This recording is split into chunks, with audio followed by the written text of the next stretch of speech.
The feds are now looking into how a small plane crashed at DeKalb Peachtree Airport, killing all 4 people on board. This happened earlier this afternoon. You're now looking at witness video. They were there on the scene, and these witnesses nearby, they saw the crash, the fire, and the smoke. We now have Hope Ford live at the DeKalb Peachtree Airport. Hope, we know those 4 people died, but have we learned anything else about those victims? Yeah, the FAA and NTSB aren't releasing the identities of the victims just yet. They did say that they will go ahead and release the tail number once they confirm it, and of course that will give us more information about who owned the plane, who was flying it, and who else was on board.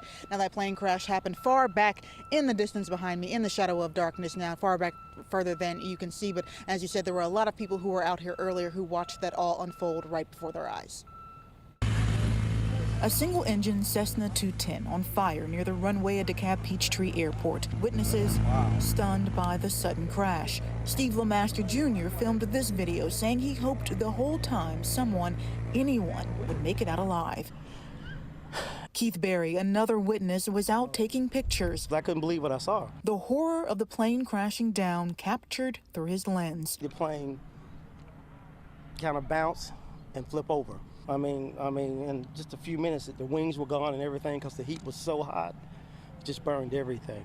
Federal investigators tell us the pilot departed from this same airport but didn't make it far before the crash. Barry says it was eerily quiet, no loud explosion, just heavy smoke, heavy flames, and somewhere, heavy hearts. You know, anytime anybody loses their life, it's kind of difficult if you see it, you know, because we got family, you know, somewhere that's going to be mourning for the loss of the loved ones.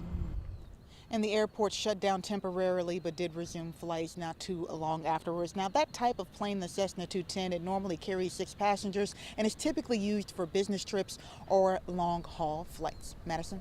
What a tough story, and Hope, you've been on top of this all day long. Thank you for your reporting. We're going to continue to bring you updates on this developing story as we get them. You can get them on our app as well as our website, 11alive.com.